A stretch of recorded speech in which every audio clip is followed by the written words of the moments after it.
Ladies and gentlemen, hope you are doing well wherever you are. Welcome to our political analysis. This is the only platform where we don't sugarcoat anything, but we always put news as it is. Now, President William Ruto currently is not in Kenya. He decided to run away as Inspector General Douglas Kanja is facing serious challenges to be jailed for 6 months. You know, sometimes we really wonder what is happening in Kenya under the leadership of President William Ruto. Why? Currently, Ruto has left Kenya for Madagascar.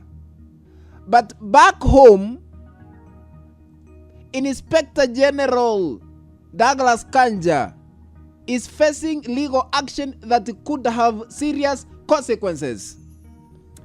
According to Kenyans.co.ke, they have published a story by saying Katiba Institute sues IG, that means Inspector General Douglas Kanja, National Police Service, for contempt over Nairobi barricades.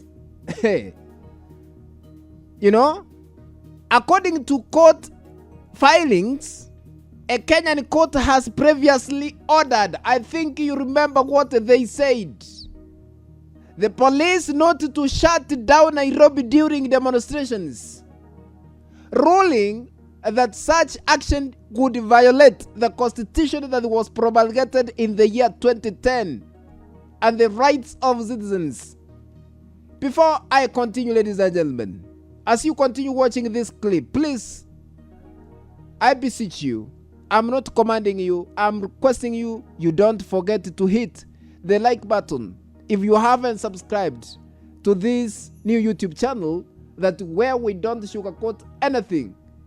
I kindly request you to subscribe and turn on the notification bell so you'll be notified whenever we upload new content. Thank you and be blessed by our supreme being who lives on the heaven. Welcome to our analysis. Ladies and gentlemen, I think you remember what happened on Thursday, because Kenya was marking the second anniversary of the so-called 2024 Gen Z's protest, during which many people who lost their lives were commemorated. You know, ladies and gentlemen, Ruto's administration directed the police to seal off Nairobi's Central Business District, I mean CBD, to prevent protesters, you know, from entering the city. Inspector General Douglas Kanja is alleged to have implemented those orders from above by closing several major roads leading into Nairobi City. Ruto is nowhere to be seen today. He's in Madagascar.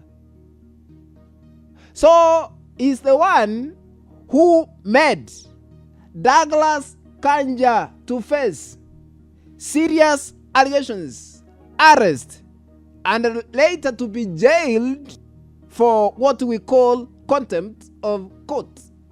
You know, the Katiba Institute has now filed a case in court arguing that the road closures violated both what we call court order and the Constitution of Kenya, which was promulgated in the year 2010 by Kenyans. If the court ultimately finds Inspector General Kanja guilty of contempt of court, he could face a penalty, ladies and gentlemen, that may include up to 6 months imprisonment, while President William Ruto continues to enjoy, or rather with his official visits to Madagascar. You know? So, this is where we are. Inspector General of Police Douglas Kanja is facing serious contempt of court proceedings after the Katiba Institute moved to court, accusing the National Police Service of defying high court orders by mounting roadblocks across Nairobi during the June 25th Gen Z's anniversary protests. Douglas Kanja, you need to understand that you are not supposed to be used by those who want to succeed politically. We need to obey the law. Nobody is above the law, you know? What does this mean? Number one, it reinforces the principle that the Constitution and the rule of law must be respected, whether you like it or not. As long as you are a Kenyan, as long as you are living in Kenya, no public official is above the law. That is what we all know.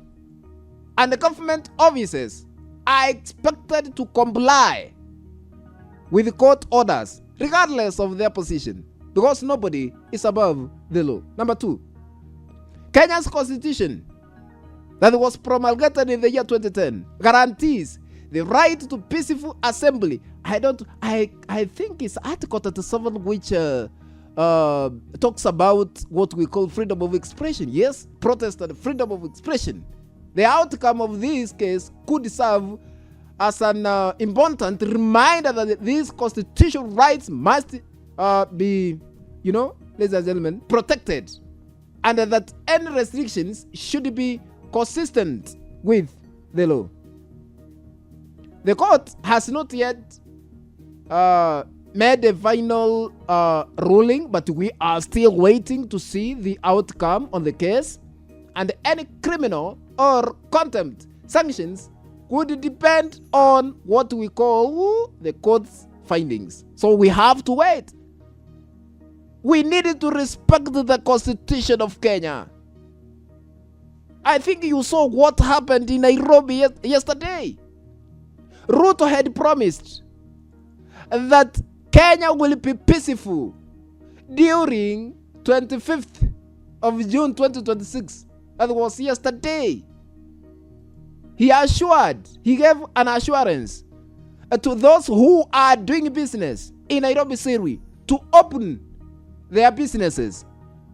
Those who are employed to report and work to their respective jobs. But in Nairobi, we saw what happened. There was total shutdown. Businesses were closed. After Ruto assured Kenyans that Kenya will be peaceful, we saw roadblocks all over. All roads leading to Nairobi City were closed. And this came maybe after Inspector General Douglas Kanja gave order to his juniors, make sure all roads are closed. Even parliament buildings was also sealed, surrounded by electric wires. That is why we saw a section of opposition leaders led by Wiper Party leader Kalonzo Musyoka, PLP Party leader Martha Karua, Eugene Wamalwa, David Maraga, and they fear nobody. They marched towards parliament buildings. They wanted to lay what we call wreaths, or rather flowers, to show respect to those Gen Zs who lost their lives back 2024, but were told this is go-no zone, because parliament buildings were surrounded by electric wires.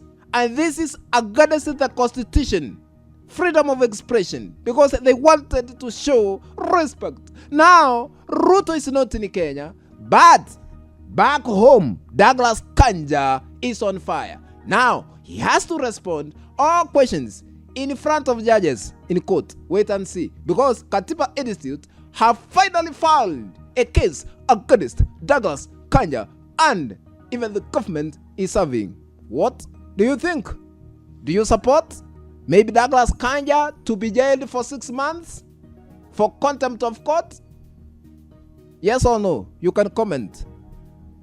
Ladies and gentlemen, let's meet in the next video. But if you haven't subscribed to our YouTube channel, please I request you to consider subscribing by hitting the subscribe button that is down here. Once you are done, remember to turn on the notification bell so that the moment we upload any video clip, you'll be notified that Mwana Kenya Media has uploaded a new video clip to watch. This is the only platform where we don't sugarcoat but always put the news as it is. Let's meet in the next video. Bye bye, subscribe.